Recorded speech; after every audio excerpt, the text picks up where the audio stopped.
ધોરણ 6 હિન્દી પાઠ 8 આ પાઠ્યપુસ્તકની અંદર આપણો પ્રથમ સત્રનો છેલ્લો પાઠ છે. બધાની સ્વાધ્યાય પોથી પાઠ 8 સુધી પૂર્ણ હશે અને કંઈ પણ બાકી હોય તો ફોન કરીને કહેવાનું રહેશે. રાજા ભોજ બડે પ્રજા વત્સલ થે. આ પાઠની અંદર આપણને એક ગામડાનું વર્ણન કર્યું છે જ્યાં રાજા રાજ કરતા હોય અને એના નીચે પ્રજા કામ કરતી હોય.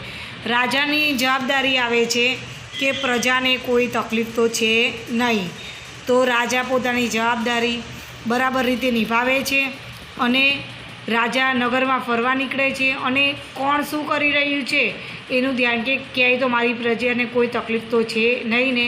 આ પાઠની અંદર એનું વર્ણન કર્યું છે. રાજા ભોજ બડે પ્રજા વત્સલ થે. રાજા એ પ્રજાનું ખૂબ જ પ્રજાની સાથે પ્રેમ કરતા હતા.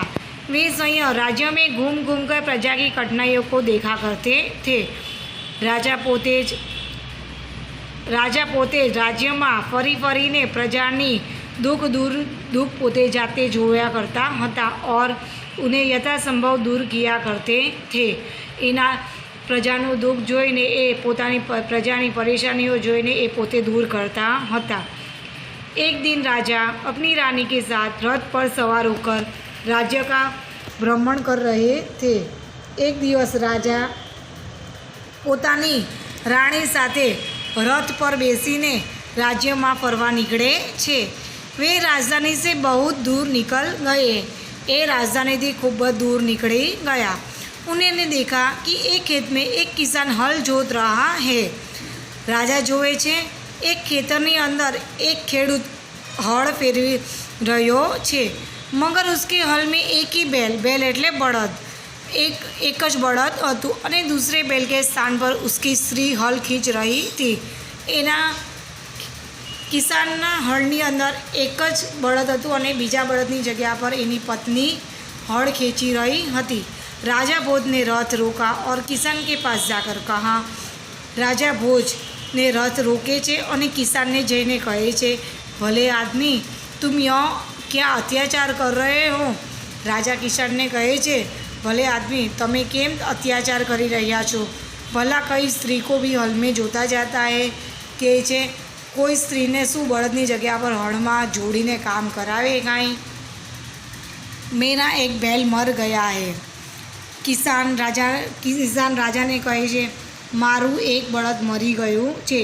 दूसरा बैल खरीदने के लिए मेरे पास धन नहीं है. બીજું બળદ ખરીદવા પાસે મારા પાસે ધન છે નહીં. અગર ખેત ન જૂતા તો મેં ખાઉંગા ક્યાં. અગર હું ખેતર ખેડીશ નહીં તો ખાઈશ શું. કહકર કિસાન પુનઃ અપને કાર્ય મેં લગ ગયા. એવું કહીને કિસાન ફરીથી આપણા પોતાના કાર્યમાં લાગી જાય છે. ઉસે ક્યાં પતા થા કે ઉસસે બાત કરને વાલા કોણ હૈ. કિસાનને શું ખબર હતી કે આ જે મારાથી વાત કરી રહ્યું છે એ સામે કોણ છે. राजा ने कहा अरे भाई जरा सुनो तो. राजा कहे छे अरे भाई तू सांभळ तो खरी, जो कहना है मेरे साथ चलते चलते कहो. किसान राजा ने कहे छे तारे जे पण कांई कहવું હોય તું મારી સાથે ચાલતો ચાલતો કહે. मेरा काम क्यों रोकते हो. કે છે મારું કામ શું કરવા માટે રોકો છો. આવું કોણ કહે છે. કિસાન રાજાને કહે છે. राजा भोज उसके साथ साथ चलने लगे. राजा पण किसान साथे साथे चालवा लाग्या. अपने काम के प्रति किसान की लगन देखकर राजा भोज बहुत प्रभावित हुए और वह बोले भले आदमी इस प्रकार तो तुम्हारी पत्नी थक जाएगी और थकावट की वजह से कोई दूसरा कार्य भी नहीं कर सकेगी. કિસાનને ખબર નથી હોતી એ કોની સાથે વાત કરી રહ્યો છે. કિસાન રાજાને જ્યારે કિસાનને ખબર પડે છે, રાજા કિસાનને કહે છે કે તું તારી આ પત્નીને આવી રીતે કામ કરાવીશ તો એ થાકી જશે અને થાકવાના કારણે બીજું પણ કાંઈ પણ કાર્ય કરી શકશે નહીં. કિસાન રાજાને કહે છે તો ફિર तुम ही बताओ मैं क्या करूँ. કે તમે જ કહો કે હું શું કરું. રાજાને કિસાનને કહે છે तुम मेरे साथ चलो, तू मारी साथे चल, मैं अपना एक बैल तुम्हें देता हूँ. राजा किसान ने कहे છે તું મારી સાથે ચલ, હું તને મારું એક બેલ આપું છું, હું તને મારું એક બળદ આપું છું. मगर इतनी देर मुझे काम रोकना पड़ेगा। કિસાન રાજાને કહે છે પણ એટલા વખત સુધી મારે કામ રોકવું પડશે। તુમી બેલ લાદો, કિસાન બોલા, તું જ મને બળદ લાવીને આપ।